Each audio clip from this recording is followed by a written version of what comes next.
آپ فرماتے ہیں نمبر 1 اچھا اخلاق بسط الوجہ ہی، 3 میں سے پہلی چیز بسط الوجہ ہی، اپنے چہرے کو کھلا رکھنا، کشادہ رکھنا، خوش رکھنا، لوگوں کے ساتھ خوشی سے ملنا جلنا، لوگوں کے ساتھ اچھے طریقے سے میل ملاپ، ملاقات ہو خوشی کے ساتھ، چہرے پہ 12 نہ بجے ہوں اور چہرے پہ ہر وقت غصہ نہ ٹپکتا ہو۔ یہ بھی ہمارے نمازیوں سے کئی لوگوں کو شکایت ہوتی ہے، جو نمازی ہے نا غصے میں بڑا ہوتا ہے، مسیتوں والے غصے والے بڑے ہوندے نے۔ اگر میرے بھائی آپ کی نماز آپ میں نرمی پیدا نہیں کرتے، سمجھ لو آپ کی نماز میں، ہماری نماز میں نقص ہے۔ اگر ہماری نیکی سے ہمارے دل نرم نہیں ہوتے تو سمجھ لو ہم نیکی نہیں کرتے، کچھ اور کرتے ہیں۔ او بھائیو، نیکی تو انسان کو نرم کرتی ہے، قرآن پڑھنے سے تو انسان نرم ہوتا ہے، اللہ کے ذکر سے تو انسان کا دل نرم ہوتا ہے۔ اگر انسان پھر بھی سخت کا سخت ہی ہے، لوگوں کے ساتھ جھگڑے ہیں، لڑائیاں ہیں، اور ہر وقت منہ پہ 12 بجے ہوئے ہیں، کسی کو سیدھے منہ سے بولتا نہیں ہے، سلام ادھر لے رہا ہے، دیکھ ادھر رہا ہے، اس طرح کے تکبر اس میں پائے جاتے ہیں، یہ میرے بھائیوں گناہ کے کام ہیں اور یہ بد اخلاقی ہے، یہ بد اخلاقی ہے۔ تو فرمایا پہلی چیز بسط الوجہ، کسی کو ملنا نا اچھے خوشی کے ساتھ، جب خوشی کے ساتھ ملو گے نا، اور یہ بھی نیکی ہے۔ نبی کریم علیہ السلام کا صحیح فرمان ہے، آپ نے ارشاد فرمایا کہ ان تلقا اخاک بوجہ طلق، آپ اپنے بھائی کو خوشی سے ملو، یہ بھی نیکی ہے۔ اپنے بھائی سے مصافحہ لو، یہ بھی نیکی ہے۔ اپنے بھائی کو کہو السلام علیکم، یہ بھی نیکی ہے۔ ہم سوچتے نہیں ہیں، ہم سمجھتے ہیں کہ صرف نیکیاں مسجد کے اندر ہیں، مسجد میں بھی نیکیاں ہیں، باہر بھی نیکیاں ہیں۔ اگر انسان اپنی زندگی کو دین کے مطابق بنا لے تو میرے بھائیوں ساری زندگی انسان کی نیکی ہے۔ ہماری گھروں کی زندگیاں بھی نیکی ہو سکتی ہیں اور بازار کی بھی، بشرطے کہ ہم ان کو دین والا بنائیں۔ تو پہلی بات، اگر ہم لوگوں کو اچھا ملتے ہیں تو گویا اخلاق کا ایک پہلو ہم میں موجود ہے۔ فَأَمَّا مَنْ ثَقُلَتْ مَوَازِينُهُ فَهُوَ فِي عِيشَةٍ رَاضِيَةٍ وَأَمَّا مَنْ خَفَّتْ مَوَازِينُهُ فَأُمُّهُ هَاوِيَةٌ وَمَا أَدْرَاكَ مَا هِيَ نَارٌ حَامِيَةٌ۔ محترم سامعین حضرات، ہم جو بھی عمل کرتے ہیں، چاہے ہم کچھ بولیں، چاہے ہم کوئی حرکت کریں، ہم کوئی اشارہ کریں، ہم کوئی اچھا برا دیکھیں، کوئی اچھا برا قدم اٹھائیں، یہ سب چیزیں اللہ تعالیٰ کے ہاں محفوظ ہو رہی ہیں۔ یہ انسان کو کبھی نہیں بھولنا چاہیے کہ انسان جو کہتا ہے، بولتا ہے، یہ ہوا میں تحلیل ہو جاتا ہے۔ جو انسان بولتا ہے، گفتگو کرتا ہے، یہ ہوا میں اڑ جاتا ہے، اور جو انسان عمل کرتا ہے، رات گئی اور بات گئی، ایسا معاملہ نہیں ہے۔ انسان جو کرتا ہے اس کا ذمہ دار ہے، انسان جو کرتا ہے اس نے اللہ کے سامنے جواب دینا ہے۔ اگر انسان اپنی زبان سے کوئی کلمہ نکالتا ہے، کوئی حرکت کرتا ہے، وہ کس کس جگہ پر محفوظ ہو جاتی ہے۔ ہم اپنی گفتگو میں عموماً یہ کہتے ہیں کہ موبائل کے اندر جو فائلیں ہیں کہاں کہاں محفوظ ہوتی ہیں۔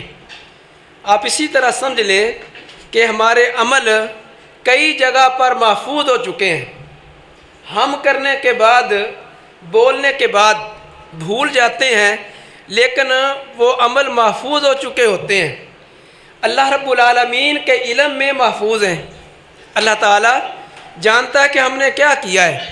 اگر صرف اللہ تعالیٰ اپنے علم کی بنیاد پر قیامت کے دن ہم سے حساب لے لے تو اللہ کو سب پتہ ہے ہم نے کیا کیا ہے۔ پھر اللہ رب العالمین نے جو ہم نے کرنا ہے ہم کرتے ہیں، اللہ تعالیٰ اس کو لکھواتے ہیں۔ ہر انسان پر اللہ تعالیٰ نے 2 ملائکہ کی ڈیوٹی لگائی ہے، جن کو کرامن کاتبین کہتے ہیں۔ انسان جیسے بولتا ہے، ما یلفظ من قول الا لدیہ رقیب عتید، جیسے انسان بولتا ہے فٹافٹ وہ لکھ لیتے ہیں اور ہمارا بولا ہوا محفوظ ہو جاتا ہے۔ اسی طرح جو عمل ہم کرتے ہیں وہ بھی ملائکہ کرامن کاتبین اس کو لکھ لیتے ہیں۔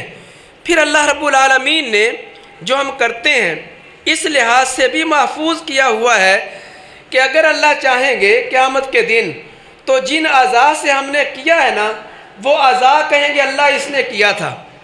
انسان کے اعضاء کہیں گے اللہ اس نے کیا تھا۔ انسان کی زبان کو قیامت کے دن بولنے کا اختیار جب ملے گا قیامت کے دن کسی جگہ پر، تو اللہ فرماتے ہیں زبان بول ہی نہیں سکے گی، اور کسی جگہ پر اللہ تعالیٰ زبان کو بولنے کی اجازت دے گا۔ جب زبان بولے گی تو زبان جس طرح دنیا میں غلط کہہ سکتی ہے، غلط وہاں بھی کہہ سکتی ہے، کہے گی اللہ میں نے یہ کام نہیں کیے۔ انسان کی زبان کہے گی اللہ یہ عمل میں نے نہیں کیا۔ اللہ رب العالمین ان اعضاء کو حکم دیں گے، وہ بول کر بتائیں گے اللہ اس نے کیا تھا۔ ہاتھ نے جو کام کیے ہیں ہاتھ کہیں گے اللہ اس نے کیا تھا۔ آنکھوں نے جو کچھ کیا ہے آنکھیں بتائیں گے اللہ اس نے کیا تھا۔ پاؤں جس طرف چل کر گئے ہیں پاؤں بتائیں گے اللہ تعالیٰ یہ چل کر گیا تھا، یہ فلاں جگہ پر گیا تھا، اس نے فلاں عمل کیا تھا۔ الغرض انسان کے اپنے گھر کی چیزیں اور انسان کے اپنے اعضاء جو ہے نا وہ انسان کے بارے میں بتا دیں گے، گواہ بن جائیں گے اور سچی گواہی دیں گے کہ اللہ اس نے کیا تھا۔ اسی طرح اگر اللہ تعالیٰ چاہیں گے نا، اللہ تعالیٰ چاہیں گے تو زمین کو کہیں گے تم بول کر بتاؤ۔ زمین جس پر انسان نے گناہ کیے ہیں وہ زمین بول کر بتائے گی اللہ اس نے فلاں وقت فلاں کام مجھ پر کیا تھا۔ زمین باتیں کرے گی، زمین بول کر بتائے گی، اور زمین گفتگو کرے گی، انسان کے اعضاء گفتگو کریں گے۔ اور بھائیو جب انسان کے سامنے یہ سب کچھ آ جائے گا انسان بے بس ہو جائے گا اور انسان اپنی زبان سے کہے گا ما لہذا الکتاب لا یغادر صغیرۃ ولا کبیرہ الا احصاها، اس اعمال نامہ کو کیا ہو گیا؟ جو میری کتاب حیات اور زندگی کی کتاب لکھی گئی ہے اس نے کسی چیز کو چھوڑا ہی نہیں ہے۔ یعنی جن عملوں کو میں معمولی سمجھتا تھا وہ بھی لکھے ہوئے ہیں۔ میں بڑا بے باکی کے ساتھ اپنی نظروں کو آزاد چھوڑ دیتا تھا، غلط سخت دیکھتا تھا، میں معمولی سمجھتا تھا، اس نے وہ بھی لکھا ہوا ہے۔ میں نے کسی کے بارے میں معمولی سی بات کی، کسی کے بارے میں غیبت کی، میں نے کسی کے بارے میں طنز کیا، اس نے وہ بھی لکھا ہوا ہے۔ میں نے اگر دماغ سے کچھ سوچا، کچھ غلط سوچا، میں نے کچھ غلط منصوبہ بنایا، اس کتاب کے اندر وہ بھی لکھا ہوا ہے۔ تو میرے بھائیوں یاد رکھو جو ہم عمل کرتے ہیں یہ ہوا میں تحلیل نہیں ہوتے، یہ عمل کرنے کے بعد ہمیشہ کے لیے ہمارے ذمے پڑ جاتے ہیں، ہم ان کے ذمہ دار بن جاتے ہیں۔ اس لیے ہمیشہ انسان کو اپنے اللہ سے ڈرنا چاہیے۔ جتنے بھی انسان کے جسم کے اعضاء ہیں ان کے اپنے عمل ہیں، اور جتنے بھی انسان کے اعضاء ہیں ان سب کے عمل کو لکھا جاتا ہے اور انسان نے کل بھگتنا ہے۔ یہ مت سمجھے کوئی انسان میں بہت مالدار ہوں، اپنے مال کی وجہ سے میں کسی پہ ظلم کروں تو بچ جاؤں گا، مجھے کوئی پوچھنے والا نہیں ہے، میں بڑا طاقتور ہوں، میرا خاندان بہت طاقتور ہے، میں کسی کو گالی نکال دوں، میں کسی کو تھپڑ رسید کر دوں، مجھے کوئی پوچھنے والا نہیں ہے، کسی میں ہمت نہیں ہے مجھ سے پوچھ سکے۔ لیکن بھائیو وہ اللہ ہمت والا ہے، وہ اللہ اس نے ہمیں ڈھیل دی ہوئی ہے۔ یہ ہمارا امتحان ہے نا، امتحان کی وجہ سے ڈھیل ہے، وہ چاہے تو بھی ہمیں پکڑ سکتا ہے، ہم غلط دیکھنا چاہیں وہ پکڑ سکتا ہے، ہم غلط ہاتھ اٹھانا چاہیں وہ ہاتھ کو توڑ سکتا ہے، ہم غلط قدم اٹھانا چاہیں ہمارے قدموں کو شل کر سکتا ہے۔ لیکن چونکہ امتحان ہے نا، امتحان کے اندر جو ہے نا امتحان دینے والا اس کو اجازت ہوتی ہے جو مرضی لکھ لو، چاہے ممتحن کو گالیاں نکال دو، چاہے غلط باتیں لکھ دو، کوئی آپ کو پوچھے گا نہیں۔ لیکن جب رزلٹ آتا ہے پھر پوچھا جاتا ہے، اللہ تعالیٰ پوچھتے ہیں، کبھی دنیا میں پوچھ لیتے ہیں، کبھی اللہ تعالیٰ یہ بتانے کے لیے کہ میں پکڑنے پر قادر ہوں۔ کبھی اللہ تعالیٰ دنیا میں ہی پکڑ لیتے ہیں، کبھی گناہ کرتے ہوئے کو دبوچ لیتے ہیں، لیکن اللہ کا عام اصول یہی ہے کہ جو کرنا ہے کرو، میں نے تمہیں حق بتا دیا ہے، سیدھی راہ بتا دی ہے، یہ سیدھا راستہ ہے، یہ غلط راستہ ہے، نبیوں نے راستہ بتا دیا ہے، اب قرآن میں موجود ہے، تمہاری مرضی ہے کس راستے پر چلنا ہے، لیکن جس راستے پر چلو گے تم اس راستے پر چلنے کے ذمہ دار ہو، تم نے جو قدم اٹھانا ہے اس کا تمہیں حساب دینا پڑے گا۔ اس لیے میرے بھائیو یہ زندگی بڑی قیمتی ہے، اس کے لمحات بڑے قیمتی ہیں، کبھی بے باکی کے ساتھ اس زندگی کو نہ گزارو، کبھی بے باکی کے ساتھ، بے فکری کے ساتھ اور غفلت کے ساتھ کوئی عمل نہ کرو۔ تو میں یہ عرض کر رہا تھا کہ انسان جو عمل کرتا ہے وہ محفوظ ہو جاتا ہے۔ اللہ رب العالمین نے نا ایک محفوظ کرنے کا اور بھی طریقہ ہمیں بتایا ہے۔ اب دیکھو اتنے طریقے کافی نہیں ہیں، اللہ جانتا ہے، ہمارے عذاب بتا دیں گے، زمین بتا دے گی، فرشتوں نے لکھ لیا ہے، اللہ نے اتنے انتظام کیے ہیں کہ کہیں انسان یہ نہ کہہ سکے کہ میں نے تو کیا کچھ نہیں تھا، میں تو بری ذمہ ہوں۔ اللہ نے یہ سب انتظام انسان پر حجت کو تمام کرنے کے لیے کیے ہیں۔ اور ایک انتظام یہ بھی ہے، قیامت کا دن ہوگا تو اللہ سبحانہ و تعالی میزان کو نصب کریں گے، ایک تکڑی کو نصب کریں گے، اور اللہ تعالیٰ ایک میزان اور ایک ترازو کو نصب کریں گے۔ ہر انسان کے گناہ ایک طرف اور اس انسان کے جو نیکیاں ہیں وہ ایک طرف رہ کر تول دی جائیں گی، دودھ کا دودھ اور پانی کا پانی ہو جائے گا۔ انسان ابھی تردد میں ہوگا کہ چلو کچھ باتوں کے بارے میں اذان نے بتایا ہے، لیکن نتیجہ کیا نکلے گا میرے عملوں کا؟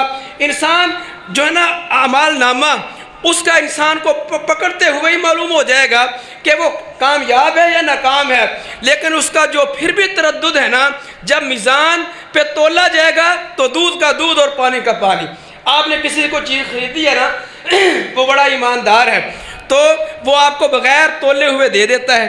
آپ 1 کلو چیز خریدنا چاہتے ہیں، بڑا ایماندار ہے، زیادہ دے دیتا ہے، پھر بھی تردد رہتا ہے پتہ نہیں کم نہ ہو، تو جب ترازو پہ وہ چیز تل جاتی ہے تو سارے تردد ختم ہو جاتے ہیں اور دودھ کا دودھ اور پانی کا پانی ہو جاتا ہے کہ کتنا تول ہے۔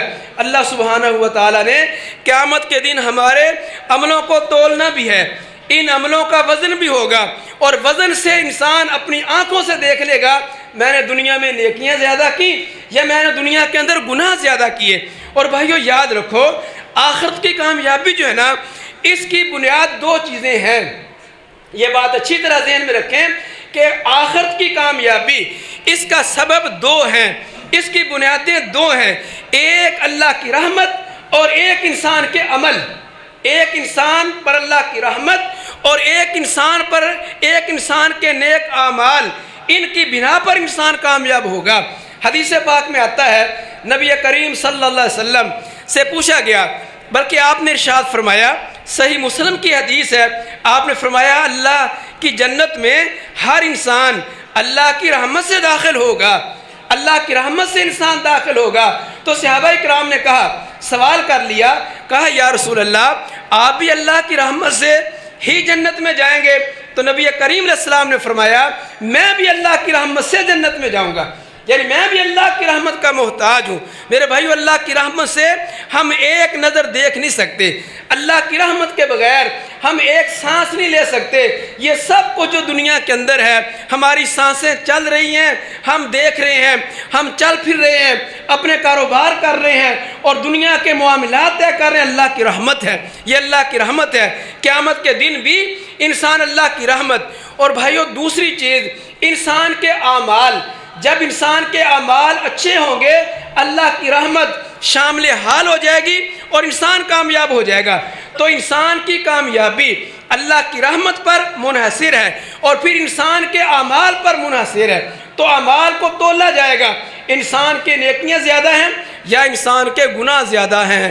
اللہ اکبر۔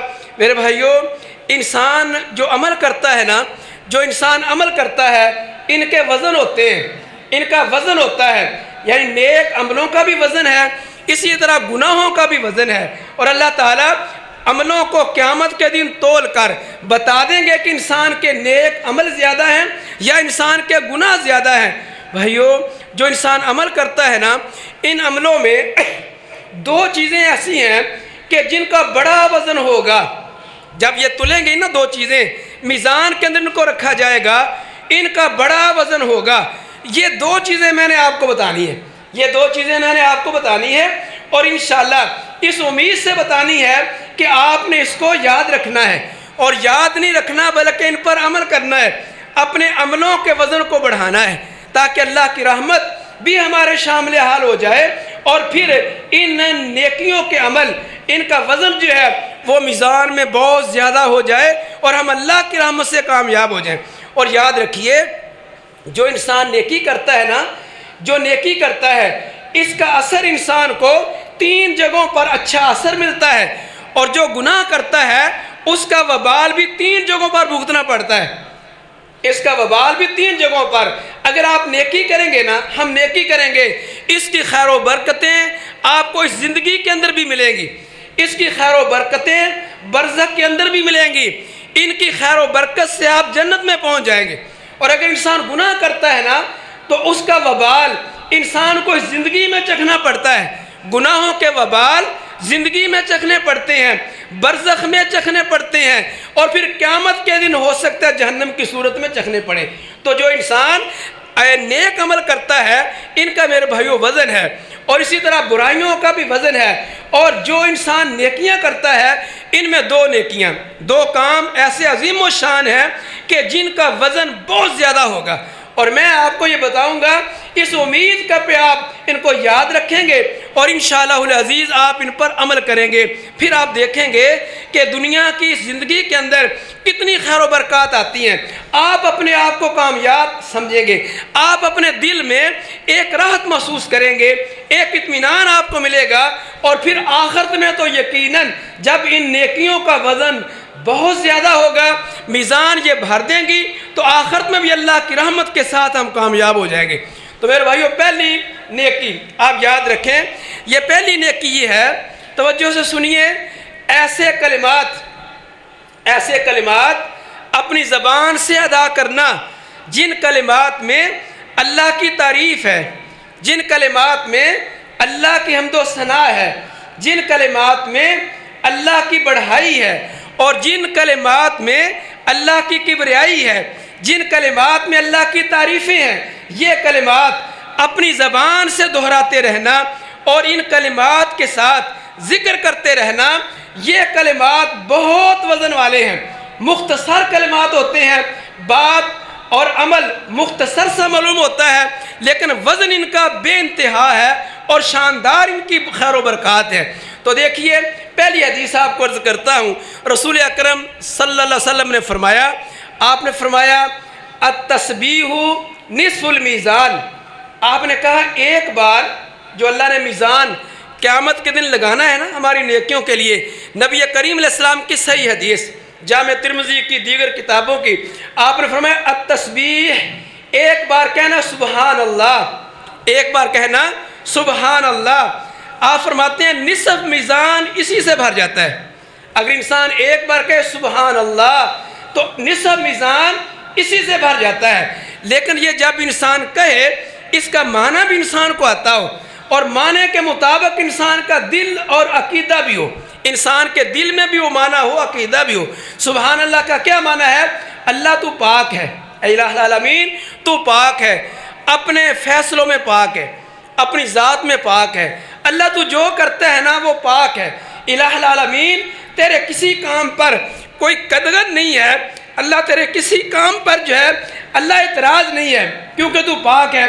اللہ تو نے مجھے امیر بنایا ہے تب بھی تو پاک ہے، تو نے مجھے غریب بنایا ہے تب بھی پاک ہے. اللہ مجھے اولاد دی ہے تب بھی تو پاک ہے، اولاد نہیں دی تب بھی پاک ہے. یہ کلمات جو ہے نا ذکر کے، اصل میں انسان کو اگر معانی کو سمجھ کر انسان جب پڑھتا ہے تو پھر انسان کا ایمان بڑھتا ہے. حقیقی ایمان تب نصیب ہوتا ہے. دیکھو سبحان اللہ یہ ایک کلمہ ہے، اگر انسان بے اتحانے پڑھتا رہے تو وہ اثرات ظاہر نہیں ہوتے. اگر انسان کا جو ہے نا اس کا معنی بھی آتا ہے سبحان اللہ، اللہ تو پاک ہے، تو کبھی انسان کی زبان پر اللہ کا شکوہ نہیں آئے گا اور انسان کبھی اللہ کی شکایت نہیں کرے گا۔ جب مان لیا اللہ تو پاک ہے، تیرے فیصلے پاک ہے، تو نے اس کو دیا مجھے نہیں دیا تب بھی تیرا فیصلہ پاک ہے، اللہ تو نے یہ نعمت فلاں کو دی ہے مجھے نہیں دی، اللہ تو تب بھی پاک ہے۔ تو نبی کریم علیہ السلام نے فرمایا جب انسان اس سوچ کے ساتھ، اس عقیدے کے ساتھ جب کہتا ہے سبحان اللہ، فرمایا نصف المیزان، اس سے نصف میزان تو اسی سے بھر جاتا ہے۔ اور پھر آپ نے ارشاد فرمایا والحمدللہ، اور ایک بار کہنا الحمدللہ، اللہ تمام تعریفیں تیری ہے، الحمدللہ، یہ کہنا یملأہ، سارا ہی میزان بھر جاتا ہے۔ آدھا میزان سبحان اللہ نے بھر دیا اور آدھا میزان الحمدللہ یہ کہنے نے بھر دیا، الحمدللہ، اللہ تمام تعریفیں تیری ہیں۔ میرے بھائیو، یہ کلمہ اللہ تمام تعریفیں تیری ہیں، یہ بھی بڑے ایمان کو تازہ کرنے والا کلمہ ہے۔ جو انسان دل سے یہ کہتا ہے اس میں کبھی میں نہیں آتی، وہ کبھی یہ نہیں کہتا میں مالدار ہوں، اس کو پتہ ہے یہ مال اللہ نے دیا ہے تو میں کیا ہوا، اللہ کی تعریف ہوئی۔ اگر کوئی میں بڑا خوبصورت ہوں، میں بڑا خوبصورت ہوں، اس میں نہیں آئے گی، اس کو پتہ ہوگا یہ خوبصورتی دینے والا تو اللہ ہے، یہ صحت دینے والا تو اللہ ہے، تعریف تو اس اللہ کی مجھے کرنی چاہیے۔ اگر کوئی انسان یہ سمجھے میں معاشرے میں بڑا عزت والا ہوں، میرا بڑا مقام ہے، تو میرے بھائی اس میں کبھی میں نہیں آئے گی، انسان میں عاجزی پیدا ہوتی ہے۔ جب انسان دل سے کہتا ہے سبحان الحمدللہ، اللہ تمام تعریفیں تیرے، تکبر نہیں آتا انسان میں۔ اللہ تعالیٰ نے مال دیا نا انسان کو تو تکبر نہیں آئے گا، کہے گا اللہ نے دیا ہے، اولاد نیک ہے تو تکبر نہیں آئے گا، کہے گا اللہ نے دی ہے۔ تو فرمایا جو انسان کہے سبحان اللہ، اس سے آدھا میزان بھر گیا، اور جو کہے الحمدللہ، اللہ تمام تعریفیں تیرے لیے ہیں، آپ فرماتے ہیں اس سے باقی میزان بھر جاتا ہے۔ اور نبی کریم علیہ السلام ارشاد فرماتے ہیں آپ فرماتے ہیں کہ ایک بار وَالتَّکْبِیرُ، ایک بار کہنا اللہ اکبر، ایک بار یہ کہہ دینا اللہ اکبر، فرمایا یملأ ما بین السماء والارض، اس کا تو اتنا اجر ہے آسمان اور زمین کا سارا خلا اس ثواب سے بھر جاتا ہے۔ ایک بار کہنا دل سے اللہ اکبر، اللہ تو بڑا ہے، اللہ میں کچھ نہیں ہوں، میں تو انسان ہوں، میں تو اتنا، آپ کہیں کہ انسان کمزور ہے، اللہ کا حکم ہو تو اگلی سانس آئے ورنہ نہ آئے، اللہ کا حکم ہو تو انسان اٹھ سکتا ہے ورنہ نہیں۔ انسان اپنے آپ کو سمجھتا ہے میں پتہ نہیں کیا ہوں، لیکن میرے بھائی وہ حقیقت ہے انسان کچھ بھی نہیں ہے، انسان انتہائی کمزور ہے۔ اس کو پیدا کرنے والا کہتا ہے میں نے اس کو کمزور بنایا ہے، تو پھر انسان کہے کہ میں تو یہ انسان کی غلط فہمی ہے، اور انسان کو پتہ چل جاتا ہے اللہ تعالیٰ اتنے جوڑوں میں سے ایک جوڑ کو حکم دینا نہ کام کرنے کا، انسان کو اپنی اوقات یاد آتی ہے۔ انسان کے اندر جو اتنی مشینیں لگی ہوئی ہے، ایک مشین کو اللہ تعالیٰ حکم دے دے اس کو کام نہ کرنے کا، انسان کے ہوش ٹھکانے آ جاتے ہیں اور ساری میں۔ تو آپ نے فرمایا والتکبیر، ایک بار کہنا اللہ اکبر، فرمایا اس سے آسمان اور زمین کا خلا بھر جاتا ہے۔ یہ بھائیو کلمات بڑے مبارک ہیں، ان کی دنیا میں بھی خیر و برکتیں ہیں، ان کی آخرت میں بھی برکتیں ہیں۔ اللہ اکبر۔ ایک اور حدیث سنیے کہ ان کلمات جن میں اللہ کی تعریفیں ہیں، اللہ کی کبریائی بڑھائی ہے، جن میں اللہ کی وحدانیت ہے، ان کا کتنا وزن ہے۔ آپ ارشاد فرماتے ہیں کلمتان حبیبتان للرحمن، دو کلمات، دو ذکر ایسے ہیں ہمارے اللہ کو بڑے محبوب ہیں، وہ دو ذکر اللہ کو بڑے محبوب ہیں۔ یہ بھائیو ذکر مشکل تو نہیں ہے نا، میں آپ کو وہ ذکر بتا رہا ہوں کہ جو آسان ہو۔ جب ہم اپنے سامعین کو بتاتے ہیں یہ ذکر، فکر ہوتی ہے کتنا لمبا ذکر ہوگا، پتہ نہیں کس طرح مشکل ذکر ہوگا، یہ سارے ذکر آپ کو آتے ہیں۔ تو آپ نے ارشاد فرمایا کلمتان حبیبتان للرحمن، اور لوگوں دو کلمات ایسے ہیں جو اللہ کو بڑے محبوب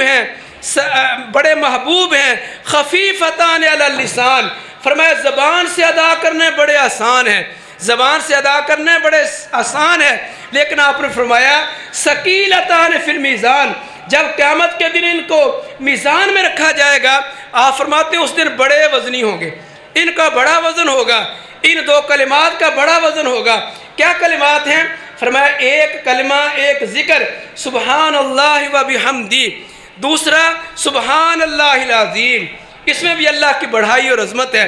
سبحان اللہ و بحمدہ، اللہ ساری تعریفیں بھی تیری ہیں اور اللہ تو پاک بھی ہے۔ سبحان اللہ و بحمدہ، سبحان اللہ العظیم، الہ العالمین تو پاک بھی ہے اور تو بڑا عظیم بھی ہے۔ یہ معنی ہے سبحان اللہ و بحمدہ، سبحان اللہ العظیم۔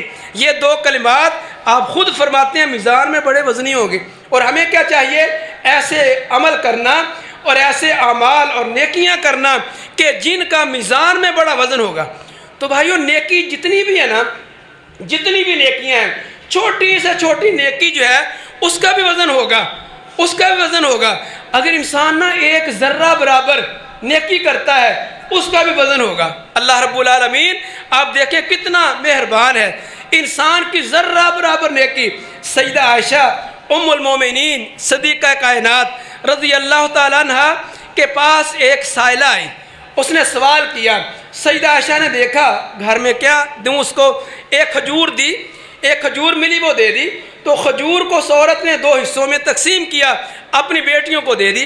تو کسی نے کہا اے ام المومنین، بھلا ایک کھجور کا کہ کتنا کچھ ثواب مل جائے گا، ایک کھجور کا کتنا کچھ ثواب مل جائے گا؟ انہوں نے فرمایا تم نے قرآن نہیں پڑھا؟ قرآن پاک تو کہتا ہے جس نے ایک ذرہ نیکی کی وہ بھی دیکھ لے گا، اور جس نے ایک ذرہ گناہ کیا وہ بھی دیکھ لے گا۔ میرے بھائیوں، کبھی نیکی کو چھوٹا سمجھ کر چھوڑے نا، اور کبھی گناہ کو چھوٹا سمجھ کر کرے نا۔ جو پہاڑ ہیں یہ ذرات سے بنتے ہیں، اور جو سمندر ہیں یہ پانی کے قطروں سے بنتے ہیں۔ قطرے قطرے سے آپ نیکیوں کے پہاڑ بنا سکتے ہیں، اور قطرے قطرے گناہ سے آپ جو ہے نا گناہوں کے سمندر انسان بنا سکتا ہے۔ اس لیے یہ کبھی گناہ سے انسان کو دور رہنا چاہیے، گناہ سے انسان کو بچنا چاہیے، اور نیکی۔ تو آپ نے فرمایا یہ 2 کلمات جو ہے نا ثقیلتان فی المیزان، یہ میزان میں بڑے وزنی اور بھاری ہوں گے۔ ایک اور حدیث سن لیجئے کہ ان کلمات کا کتنا وزن ہوتا ہے، ان کلمات کا کتنا وزن ہوتا ہے۔ نبی کریم صلی اللہ علیہ وسلم نے فرمایا قیامت کا دن ہوگا، ایک آدمی کو اللہ تعالیٰ مخلوق میں سے پکڑ کر لوگوں کے سامنے لائے گا، لوگوں کے سامنے وہ بندہ آئے گا۔ اللہ فرمائیں گے اے میرے بندے، تمہارا نا حساب کتاب اور تمہارا وزن ہونا ہے، تمہارے عملوں کا وزن ہونا ہے۔ بندے کو اپنا پتہ ہوتا ہے میں کتنے پانی میں ہوں، تو بندہ کہنے لگا الہ العالمین میرا کیا وزن ہوگا، میرا نتیجہ تو ظاہر ہے، میرے گناہ اتنے ہیں، ایک کم 100 گناہوں کے رجسٹر ہیں، اور ایک رجسٹر اتنا ہے اس کی لمبائی تحد نگاہ ہے، میرا کیا حساب ہونا ہے اور میرا کیا وزن ہونا ہے۔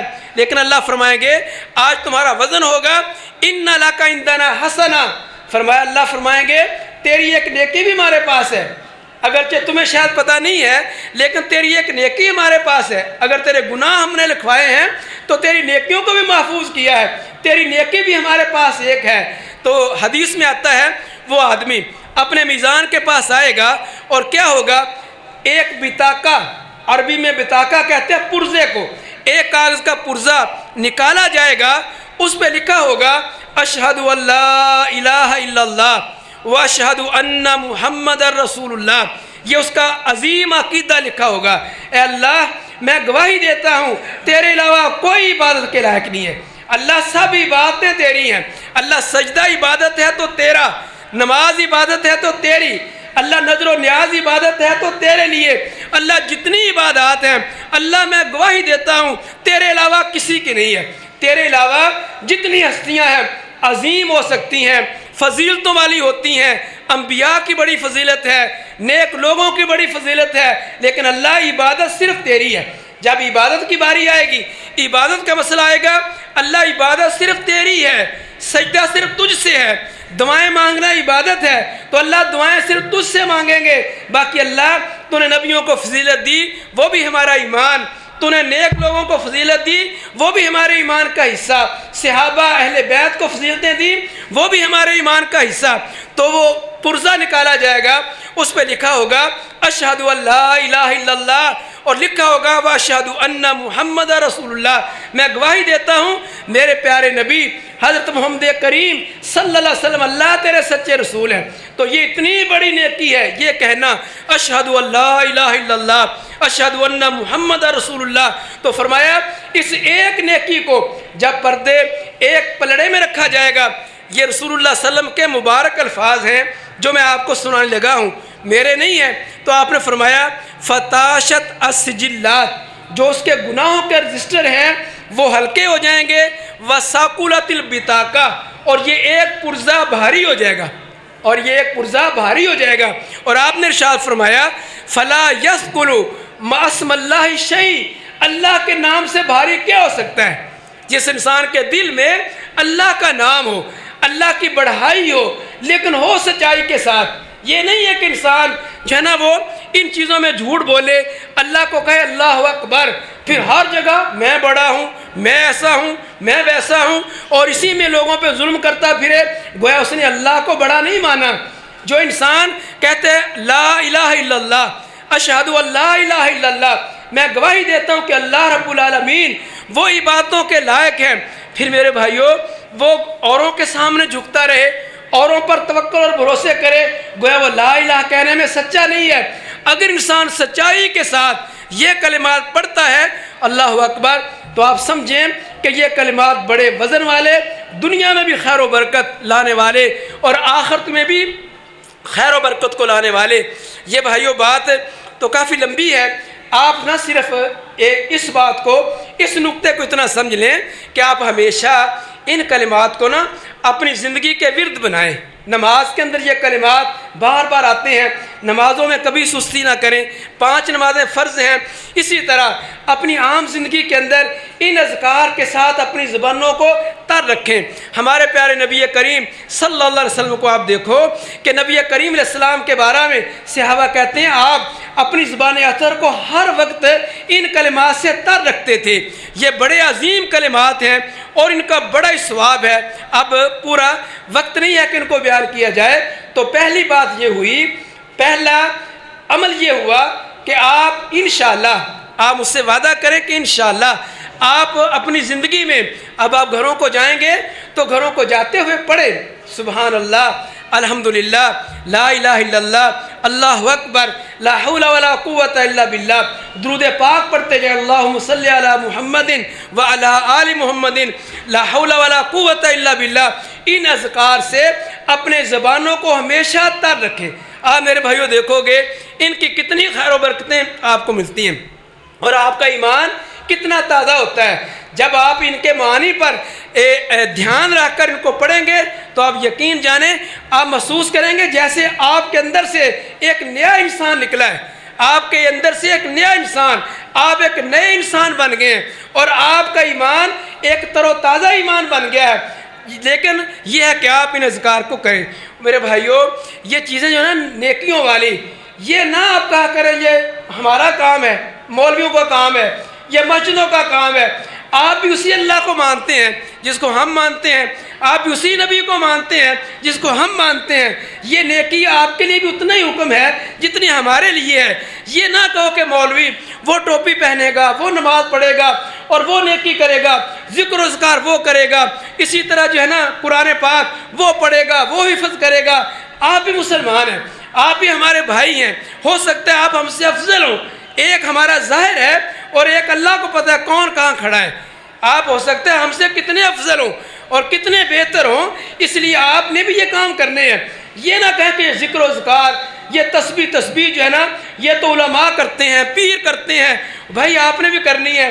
جیسے ان کا حساب ہونا ہے آپ کا بھی ہونا ہے، اس لیے آپ اپنے گھروں کے اندر ان اذکار سے اپنے گھروں کو معطر کریں، اپنے زبانوں کو اس سے جو ہے نا وہ آپ میٹھی کریں ان اذکار کے ساتھ۔ دوسری بات جو عرض کرنا چاہتا ہوں، وقت تھوڑا رہ رہا ہے، کہ جس کا میزان کے اندر بڑا وزن ہوگا، یہ بات بھی رسول اکرم صلی اللہ علیہ وسلم نے فرمائی۔ آپ نے ارشاد فرمایا ما من شیء اثقل فی المیزان من حسن الخلق۔ آپ فرماتے ہیں کہ میزان کے اندر جو چیز بڑی وزن والی ہوگی اس میں ایک چیز اچھا اخلاق، اس میں سے ایک چیز اچھا اخلاق ہے۔ اچھے اخلاق کا بھی وزن ہوتا ہے، اچھے اخلاق کا بھی وزن ہوتا ہے۔ مسلمان شاید یہ سمجھتا ہے کہ نماز کا وزن ہوگا، ان ذکر و اذکار کا وزن ہوگا، قرآن پڑھنے کا وزن ہے، ان کا بھی بڑا وزن ہے، جیسے میں نے بتا دیا۔ اچھے اخلاق کا بھی وزن ہوتا ہے میرے بھائیوں، اچھا اخلاق بھی نیکی ہے، یہ سمجھ لیں اچھا اخلاق بھی نیکی ہے، یہ تصور ختم کر دیں کہ صرف نماز روزہ یہ نیکی ہے، اچھا اخلاق بھی نیکی ہے۔ اچھا اخلاق کیا ہوتا ہے، اس بارے میں آپ کو حضرت عبداللہ ابن مبارک رحمۃ اللہ علیہ کا قول سناتا ہوں۔ عبداللہ ابن مبارک فرماتے ہیں اچھا اخلاق کیا ہے، آپ بھی توجہ سے سنیں، اچھا اخلاق کس کو کہتے ہیں؟ عموماً ہم کہہ دیتے ہیں فلاں بڑے اخلاق والا ہے، فلاں کا بڑا اخلاق اچھا ہے، تو آپ یہ آج یہ بھی سمجھ لیں کہ اخلاق اچھا ہوتا کیا ہے۔ حضرت عبداللہ ابن مبارک فرماتے ہیں اچھا اخلاق 3 باتوں کا نام ہے، اچھا اخلاق 3 باتوں کا نام ہے۔ آپ فرماتے ہیں نمبر 1 اچھا اخلاق بسط الوجہ ہی، 3 میں سے پہلی چیز بسط الوجہ ہی، اپنے چہرے کو کھلا رکھنا، کشادہ رکھنا، خوش رکھنا، لوگوں کے ساتھ خوشی سے ملنا جلنا، لوگوں کے ساتھ اچھے طریقے سے میل ملاپ، ملاقات اور خوشی کے ساتھ، چہرے پہ 12 نہ بجے ہوں اور چہرے پہ ہر وقت غصہ نہ ٹپکتا ہو۔ یہ بھی ہمارے نمازیوں سے کئی لوگوں کو شکایت ہوتی ہے، جو نمازی ہے نا غصے میں بڑا ہوتا ہے، مسیتوں والے غصے والے بڑے ہوندے نے۔ اگر میرے بھائی آپ کی نماز آپ میں نرمی پیدا نہیں کرتے، سمجھ لو آپ کی نماز میں، ہماری نماز میں نقص ہے۔ اگر ہماری نیکی سے ہمارے دل نرم نہیں ہوتے تو سمجھ لو ہم نیکی نہیں کرتے، کچھ اور کرتے ہیں۔ او بھائیو، نیکی تو انسان کو نرم کرتی ہے، قرآن پڑھنے سے تو انسان نرم ہوتا ہے، اللہ کے ذکر سے تو انسان کا دل نرم ہوتا ہے۔ اگر انسان پھر بھی سخت کا سختی ہے، لوگوں کے ساتھ جھگڑے ہیں، لڑائیاں ہیں، اور ہر وقت منہ پہ 12 بجے ہوئے ہیں، کسی کو سیدھے منہ سے بولتا نہیں ہے، سلام ادھر لے رہا ہے، دیکھ ادھر رہا ہے، اس طرح کے تکبر اس میں پائے جاتے ہیں، یہ میرے بھائیوں گناہ کے کام ہے اور یہ بد اخلاقی ہے، یہ بد اخلاقی ہے۔ تو فرمایا پہلی چیز بسط الوجہ، کسی کو ملنا نا اچھے خوشی کے ساتھ، جب خوشی کے ساتھ ملو گے نا، اور یہ بھی نیکی ہے۔ نبی کریم علیہ السلام کا صحیح فرمان ہے، آپ نے ارشاد فرمایا کہ ان تلقا اخاک بوجہ طلق، آپ اپنے بھائی کو خوشی سے ملو، یہ بھی نیکی ہے۔ اپنے بھائی سے مصافحہ لو، یہ بھی نیکی ہے۔ اپنے بھائی کو کہو السلام علیکم، یہ بھی نیکی ہے۔ ہم سوچتے نہیں ہیں، ہم سمجھتے ہیں کہ صرف نیکیاں مسجد کے اندر ہیں، مسجد میں بھی نیکیاں ہیں، باہر بھی نیکی ہیں۔ اگر انسان اپنی زندگی کو دین کے مطابق بنا لے تو میرے بھائیوں ساری زندگی انسان کی نیکی ہے۔ ہماری گھروں کی زندگیاں بھی نیکی ہو سکتی ہیں اور بازار کی بھی، بشرطے کہ ہم ان کو دین والا بنائیں۔ تو پہلی بات، اگر ہم لوگوں کو اچھا ملتے ہیں تو گویا اخلاق کا ایک پہلو ہم میں موجود ہے، ایک ہم نے اخلاق کا پہلو ہمارے اندر موجود ہے۔ ہم اپنے بھائیوں کو، مسلمانوں کو، بہن بھائیوں کو، محلے داروں کو، سب کو ملتے ہیں تو خوشی کے ساتھ، ہمارے چہرے پر مسکراہٹ ہے، تو یہ اخلاق کا ایک پہلو ہے۔ اور فرماتے ہیں اخلاق میں یہ بھی شامل ہے، وَبَذْلُ الْمَعْرُوفِ، کہ ایک مسلمان وہ نہ نیکی اور اچھائی اور بھلائی کو پھیلانے والا ہو، اس کا جسم ایسا ہو کہ سب کے لیے خیر و بھلائی ہو، اس کے جسم سے کسی کو نقصان کی امید نہ ہو، خطرہ نہ ہو، یہ میرا نقصان کرے گا۔ بذل المعروف، کہ انسان بھلائی کرنے والا ہو، لوگوں کے کام آنے والا ہو۔ یہ لوگوں کے کام آنا یہ بھی نیکی ہے اور یہ بھی اخلاق کا حصہ ہے۔ جو انسان لوگوں کے کام نہیں آتا، جب کسی کے کام کی کوئی آئے نا ذہن میں فلاں کا کام، تو ہمارا ذہن کہ ہمیں کیا ملے گا، ہم کیوں کسی کا کام کریں، ہم کسی کے خادم ہیں، ہم کسی کے نوکر ہیں، وہ سمجھ لے کہ یہ انسان ایمان کی کمزوری ہے۔ لوگوں کے کام آنا دین ہے، لوگوں کے کام آنا اچھا اخلاق ہے، لوگوں کے کام آنے کی خیر و برکت ہے۔ وہ آپ نے سنا نہیں، جب نبی کریم علیہ السلام پر پہلی وحی آئی تو نبی کریم علیہ السلام نے گھبرا گئے، اپنی بیوی خدیجہ الکبریٰ رضی اللہ تعالیٰ عنہ کو آ کر بتایا تو خدیجہ نے کیا کہا تھا، اللہ کی قسم اللہ آپ کو کبھی ضائع نہیں کرے گا۔ اے خدیجہ کیسے؟ اللہ آپ کو کبھی ضائع نہیں کرے گا۔ ابھی اسلام کی ابتدا ہونی تھی اور خدیجہ کہنے لگی آپ لوگوں کے کام آتے ہیں، جو انسان لوگوں کے کام آتا ہے اللہ اس کو ضائع نہیں کرتا۔ اس لیے میرے بھائیوں لوگوں کے کام آنا اس کو فضول نہ سمجھا کرو، بڑی نیکی ہے۔ ایک حدیث میں تو آپ نے یہ فرمایا، آپ ارشاد فرماتے ہیں السائل الارملہ، اگر کوئی بندہ کمزور عورتیں، بیوہ عورتیں، ان کے کام آتا ہے، مسکینوں کے کام آتا ہے، آپ نے فرمایا پتہ وہ کیا کام کر رہا ہے؟ آپ نے فرمایا کل مجاہد فی سبیل اللہ، وہ ایسا ہے جیسے اللہ کی راہ میں جہاد کر رہا ہے۔ ہم کہتے ہیں لو جناب ہم کسی کے کام آ جائیں، ہم کسی خدمت کر دیں، تو نبی کریم علیہ السلام فرماتے ہیں کہ السائی علی الارملۃ والمساکین، کہ جو انسان غریبوں کے کام آنے والا ہے اور مساکین اور بیواؤں کے کام آنے والا ہے، فرمایا اس آدمی کی طرح ہے جو اللہ کے راہ میں جہاد کرنے والا ہے۔ آپ نے فرمایا یا اس آدمی کی طرح ہے جو رات کو قیام کرنے والا اور دن کو روزہ رکھنے والا ہے۔ کتنی بڑی بات ہے۔ ہم سمجھتے ہیں کسی کے کام آگے تو پتہ نہیں ہمارا کیا گھس جائے گا اور کیا ہمارا نقصان ہو جائے گا۔ لوگوں کے کام آنے والے بنو، لوگوں کے کام کرو، آپ کو اللہ تعالیٰ اس سے بڑی عزت عطا فرمائے گا۔ کہتے ہیں نا کہ جب تک انسان خادم نہیں بنتا نا مخدوم نہیں بنتا۔ اگر آپ دنیا میں بھی عزت کمانا چاہتے ہیں، بڑا ثواب کمانا چاہتے ہیں، اپنے میزان کو بھاری اور وزنی کرنا چاہتے ہیں، لوگوں کے کام آنے والے بن جائیں، اخلاق والے بن جائیں۔ ایک حدیث میں تو آپ نے یہ ارشاد فرمایا الا اخبرکم بخیرکم من شرکم، اے میرے صحابہ میں تمہیں نہ بتاؤں اچھا کون ہے تم میں، برا کون ہے؟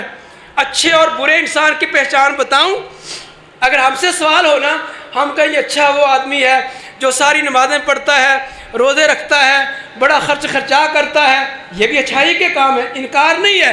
لیکن آپ نے ایک اور چیز بتائی، آپ نے فرمایا تم میں سے اچھا وہ ہے جس کو انسان دیکھے نا تو اس سے کوئی خطرہ انسان کو نہ ہو۔ اچھا انسان وہ ہے کہ جب تم اس کو دیکھو نا تو تمہارے دل میں کوئی خطرہ نہ آئے کہ یہ میرا نقصان کر دے گا۔ اور فرمایا برا انسان وہ ہے کہ جب تم اس کو دیکھو تو فوراً تمہارے دل میں آئے کہ یہ میرا نقصان کرے گا۔ تو میرے بھائیو ایسے بن جاؤ کہ جو نا آپ کہیں کہ خیر کا منبع، ایسے انسان بن جائے کہ معاشرے میں خیر کا منبع ہو، اس سے خیر پھوٹتی ہو، کسی کو خطرہ نہ ہو اور کسی کو اس انسان سے کوئی جو ہے نا خطرے والی بات نہ ہو، سبھی کو یہ فائدہ کرنے والا ہے۔ تو یہ اخلاق کا حصہ ہے۔ تو عبداللہ ابن مبارک فرماتے ہیں کہ وہ انسان اخلاق والا ہے، بذل المعروف، جو نا لوگوں میں بھلائیاں اور لوگوں میں اچھائیاں اور لوگوں کے اندر خیر اور لوگوں کے کام آنے والا ہے، وہ انسان اخلاق والا ہے۔ اور اگر انسان نا وہ کسی کے کام نہیں آتا، ایسا کنجوس ہے، وہ سمجھے میں بد اخلاق ہوں، وہ کوئی اخلاق والا نہیں ہے۔ اور تیسری بات فرماتے ہیں کہ اخلاق میں یہ شامل ہے وقف الاذی، کہ انسان ایسا ہو کہ لوگوں سے اپنے شر کو روک لے، کسی کو تکلیف نہ دے، کسی کو نقصان نہ پہنچائے۔ کف الاذی، اپنی ساری تکلیف روک لے، کسی کے لیے تکلیف والا نہ ہو۔ فرمایا یہ اخلاق ہے۔ تو جو انسان لوگوں پہ ظلم کرتا ہے وہ کوئی اخلاق والا نہیں ہے، جو لوگوں کے مال کھاتا ہڑپ کرتا ہے وہ کوئی اخلاق والا نہیں ہے۔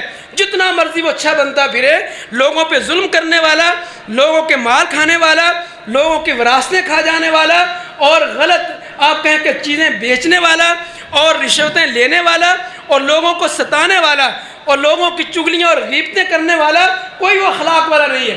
اخلاق کے لیے ضروری ہے انسان تکلیف دے نہ ہو، اس کی زبان سے کسی کو تکلیف نہ ہو، ہاتھ سے تکلیف، اپنے رویے سے تکلیف نہ ہو۔ فرمایا وہ انسان اخلاق والا ہے۔ تو عبداللہ ابن مبارک فرماتے ہیں یہ تین چیزیں اخلاق میں ہیں کہ ایک تو انسان لوگوں کو ملے خوشی کے ساتھ اور لوگوں کے لیے فائدہ مند ہو، اور نمبر 3 وہ لوگوں کو تکلیف نہ دینے والا ہو۔ اگر یہ تین چیزیں کسی میں پائی جائیں نا، خوش ہو جائے، وہ اللہ کا شکر ادا کرے میرا اخلاق اچھا ہے، لوگ نہ بھی کہیں پھر بھی اس کا اخلاق اچھا ہے۔ تو اللہ تعالیٰ ہمیں توفیق عطا فرمائے۔ میں نے میرے بھائیوں 3 باتیں آپ کو عرض کی ہیں۔ پہلی بات یہ کہ جو بھی ہم عمل کرتے ہیں میرے بھائیوں ان کے ہم ذمہ دار ہیں، یہ سوچ سمجھ کر کریں ہم نے اس کا کل جواب دینا ہے، سوچ سمجھ کر کریں ہم نے اس کا کل جواب دینا ہے۔ اور نمبر 2 میں نے آپ کو کہا کہ جن چیزوں سے میزان میں بڑا وزن بنتا ہے اللہ تعالیٰ کی حمد و ثنا کے کلمات ہیں، اللہ کی تعریف کے کلمات ہیں۔ اور نمبر 3 جن سے بڑا وزن بنتا ہے اچھا اخلاق ہے۔ اچھے اخلاق والے بنو، مسلمان اس وقت دنیا میں بد اخلاق جو ہے نا جھوٹ بولتے ہیں، غیبت کرتے ہیں، لوگوں کو تکلیف دیتے ہیں، یہ مسلمانوں کی شہرت ہے۔ اور ہمارا دین ہمیں کیا بتاتا ہے اور ہم کدھر جا رہے ہیں؟ میرے بھائیو، اچھا اخلاق اپنائیں، اپنے آپ کو ذکر و اذکار میں مصروف رکھیں، آپ دیکھیں گے کتنی خیر و برکتیں ہیں، آپ کے دل میں کتنا اطمینان ہے، اللہ آپ کو دنیا میں کتنی عزت دیتا ہے، آخرت بھی کامیاب ہے۔ اللہ ہم سب کو عمل کی توفیق عطا فرمائے، آمین ثم آمین۔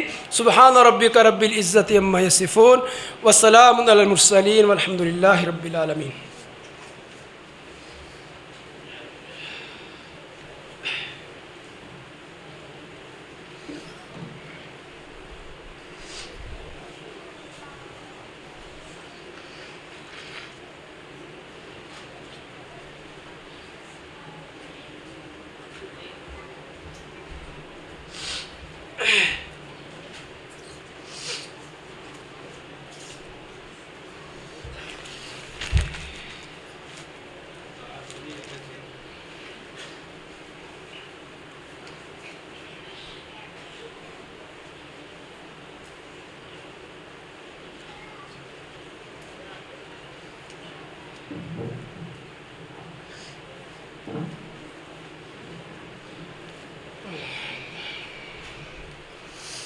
یہ حضرات دو اعلان ہیں، ایک اعلان اگلے جمعے کے لیے ہے، انشاءاللہ العزیز اگلا جمعۃ المبارک حضرت مولانا سفیان الحق رندھاوا صاحب انشاءاللہ پڑھائیں گے۔